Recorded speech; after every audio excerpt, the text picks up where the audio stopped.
Hello everyone, how you doing? I just got back from Israel, got back to Japan. I fast on Yom Kippur, celebrate Sukkot, celebrate Simchat Torah, and the war is supposedly over. There's a ceasefire.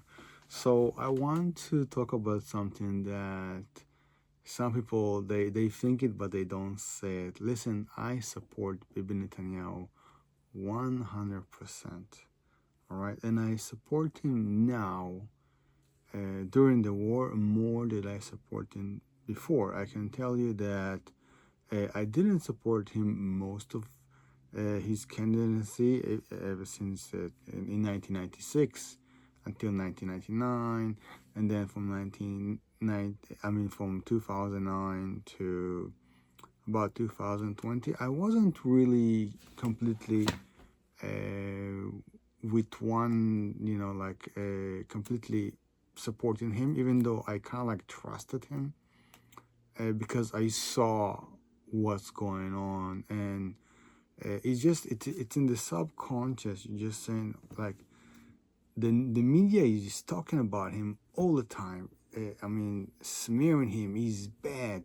Every time there's something else, and you listen to that in the news and just say, wait a minute.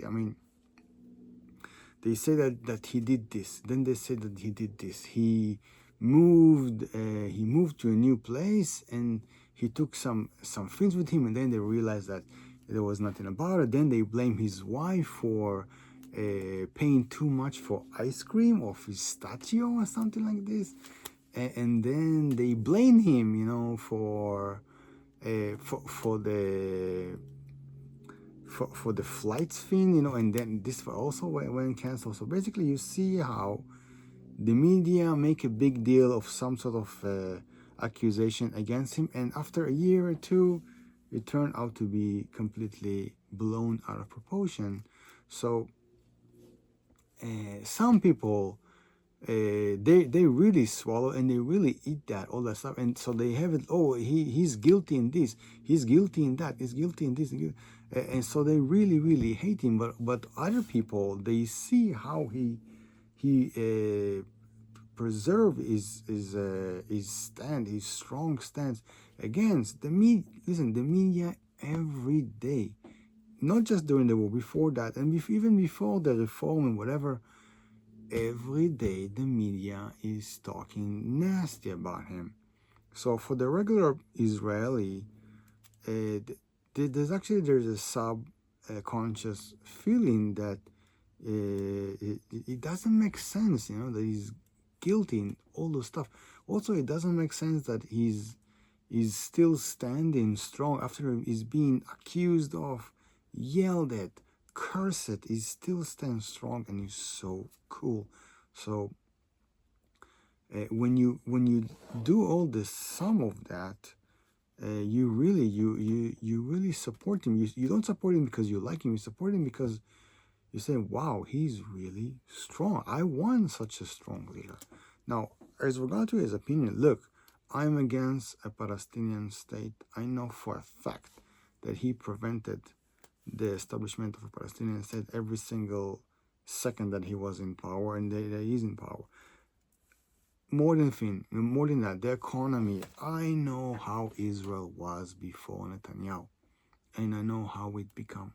No more strikes, no more the electric company, the phone companies doing strike, none of that. He privatized all of those companies. Instead of them being government-owned companies, he made it into private companies. And by doing that, he lowered taxes. And he basically changed the economy in Israel. Israel before Netanyahu is not the same as Israel after Netanyahu. The Israel that you know right now, with high GDP per capita, technology, and all that, that's Netanyahu. Before that, we didn't have that. We didn't have this kind of stuff, okay? So you have to admit that thanks to him, the economy is not only booming, the economy is strong all the time. He's making the connection with Japan, the connection with India is strong, and that's also important. Another thing that you need to remember is that his connection with the American is very intimate, relationship. And I can tell you that no Israeli leader had such intimate relations, really friendship and intimate relation with American president, vice president, and other officials in the American political world, like Netanyahu. You saw he went to the Congress. You saw how many times he got a standing ovation for a foreign leader from Israel. And for such a small country. So I can tell you that also beside that, I see how the left and the media attacked his family. And, it's so ugly how they attack his son. They attack his wife. They physically attack friends of him, relative, lawyers, friends, workers. They arrested people that work for him and forced them to make some sort of a testimony against him. It didn't work.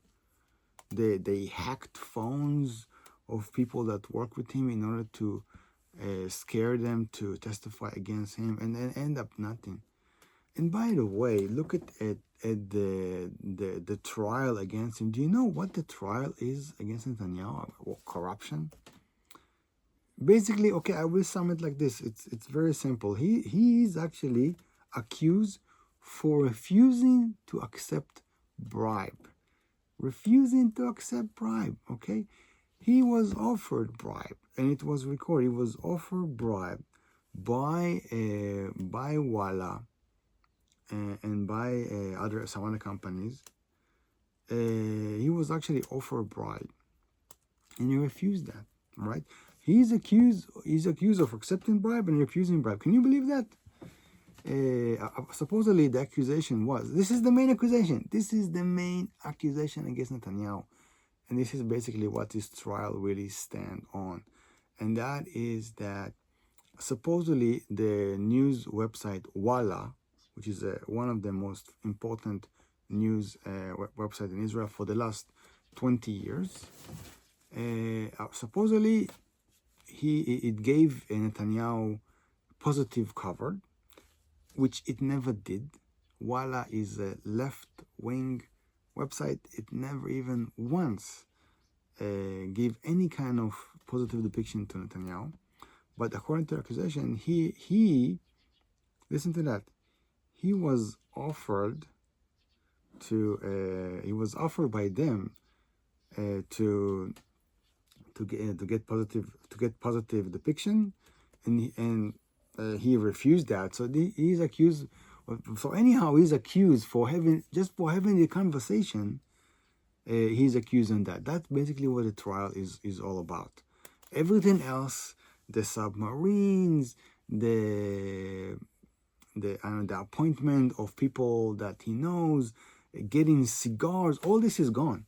It's not even in the trial. It's dismissed.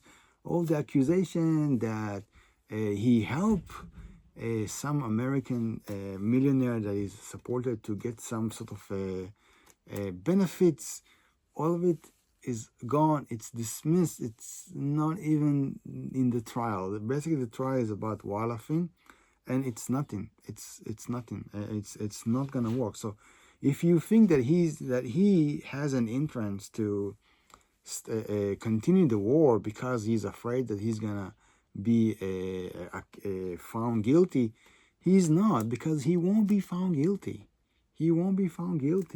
Even the most left-wing trial ever could never find him guilty. I can tell you that there's a big risk that someone in Israel will assassinate him. Some people tried to kill him. They came to his house. They fire like a smoke grenade at his house, and so on. And there's a lot of cursing. People saying online, on video, that they will kill him, and that's because the media is inciting people to violence. Okay, So, and because when I see all of this, I'm saying, wait a minute. So the media, the academy, the rich people, the privileged academy, basically all the left, they hate him. So I'm supposed to hate him as well. I mean, all the people that I don't like, they hate him. So this is just one reason to like Netanyahu and support him. The main reason that he's a very strong leader. Okay, so this is why. And also, I bought his autobiography. This is actually a translation from English. This is the Hebrew version, but there is an English version. You're most welcome to read it. I recommend that. It's a really good book.